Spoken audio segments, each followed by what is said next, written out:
ஆரம்பிச்சிடாத. Hi friends, இன்றைக்கி என்ன ரெசிபின்னா பூண்டு குழம்பு எப்படி வைக்கலான்னு பார்க்கலாம் வாங்க.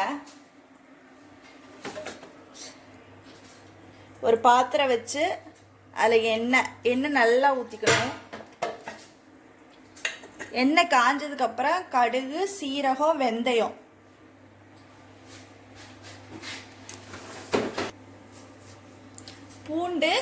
பூண்டுக்கு சரி பங்கு வந்துட்டு வெங்காயம், ரெண்டுமே சரி, சின்ன வெங்காயம் ரெண்டுமே சரி சமமாக உரிச்சு வச்சிடணும். தக்காளி, கருவேப்பிலை, பச்சை மிளகா, புளிக்கரைசல், அப்புறம் வீட்டு மிளகாத்தூள். இப்போ எண்ணெய் நல்லா காஞ்சிருச்சு. எண்ணெய் காஞ்சதுக்கப்புறம் கடுகு, சீரகம், வெந்தயம்,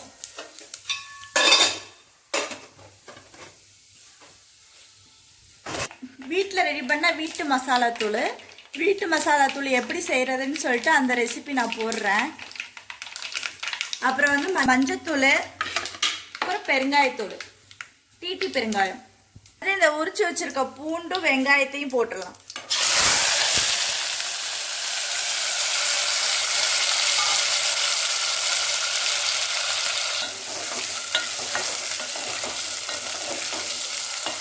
வெங்காயம் நல்லா வதங்கணும். சிம்பிளான ரெசிபி தான். காரசாரமான பூண்டு குழம்பு செம்ம டேஸ்டாக இருக்கும். ஹெல்த்தியானது. பூண்டு வந்து நல்லா சேர்த்துக்கணும், உடம்புக்கு ரொம்ப நல்லது.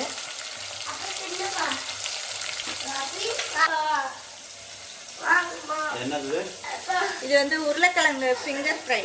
உருளைக்கிழங்கு வந்துட்டு நல்லா இந்த பாருங்க, நல்லா இந்த மாதிரி கட் பண்ணிட்டு உப்பு போட்டு தண்ணி போட்டு இந்த மாதிரி கொஞ்சம் நேரம் வேக வச்சிடணும். சுடு தண்ணியில் போட்டுட்டு இந்த 2 கொதி கொதிச்சிருச்சா ஓகே, படுப்பு அமர்த்திடலாம். வச்சுட்டு நல்லா தட்டில் போட்டு பரப்பி நல்லா காய வச்சிடணும். உருளைக்கிழங்கு காய வச்சதுக்கப்புறம் நல்லா எண்ணெய் காஞ்சு, இதில் வந்துட்டு எண்ணெய் சேர்க்கணும்னா சால்ட்டு, உப்பு, வரமிளகாத்தூள், இஞ்சி பூண்டு பேஸ்ட்டு இதை மட்டும் போட்டு லைட்டாக தான் போடணும். போட்டு பெசரி எண்ணெயில் போட்டு பொரிச்சு எடுத்தோம்னா உருளைக்கிழங்கு ஃபிங்கர் ஃப்ரை ரெடி.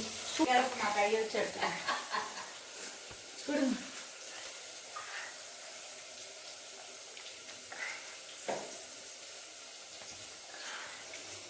இந்த மாதிரி மிக்ஸ் பண்ணி வச்சுக்கணும். இது பசங்களுக்கு கொடுத்து வரதுனால காரம் கம்மியாக தான் நான் போட்டிருக்கேன். லஞ்சுக்கு லெமன் சாப்பாடு, உருளைக்கிழங்கு ஃபிங்கர் ஃப்ரை. இப்போ வந்து பூண்டு நல்லா வெந்துருச்சு. பூண்டு இந்த மாதிரி வெந்ததுக்கப்புறம் வதங்கினதுக்கப்புறம் தக்காளி, பச்சை மிளகாய், கருவேப்பிலை போட்டு நல்லா வதக்கிடணும். நல்லா வதங்கணும்.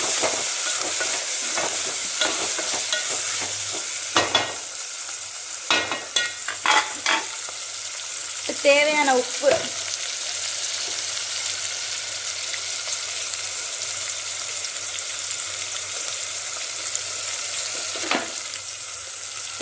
தக்காளி நல்லா மசிஞ்சதுக்கப்புறம் நல்லா வதங்கினதுக்கப்புறம் புளிக்கரைசலை ஊற்றி வீட்டு மிளகாத்தூள் போட்டு கொதிக்க வச்சோம்னா குழம்பு ரெடி.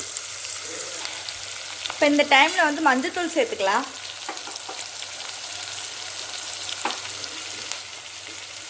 மஞ்சத்தூள், அப்புறம் பெருங்காயத்தூள்,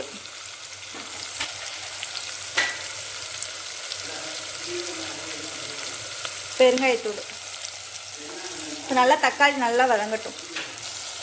இப்போ தக்காளி, பூண்டு எல்லாம் நல்லா மசிஞ்சு நல்லா வெந்துருச்சு. இப்போ இந்த டைமில் வந்துட்டு உங்களுக்கே தெரியும் தக்காளி நல்லா மசிஞ்சிருச்சு. இப்போ இந்த மாதிரி டைமில் தான் புளி கரைசல் ஊற்றணும். குழம்புக்கு தேவையான அளவுக்கு புளி, அப்புறம் காரத்துக்கு தேவையான மிளகாத்தூள் போட்டு நல்லா இப்போ குழம்புக்கு தேவையான அளவுக்கு இது உங்களுக்கு எவ்வளோ குழம்புக்கு தேவையோ அதுக்கு தகுந்த மாதிரி காரத்துக்கு தகுந்தமான புளியும் மிளகாத்தூளும் போட்டுக்கோங்க.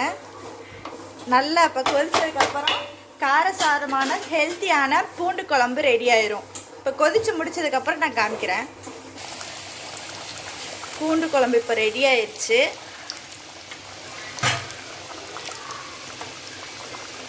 பூண்டு குழம்பு நல்லா செம்மையாக ரெடி ஆயிடுச்சு. நல்லா எண்ணெய் பிரிஞ்சு சூப்பராக ரெடி ஆயிடுச்சு.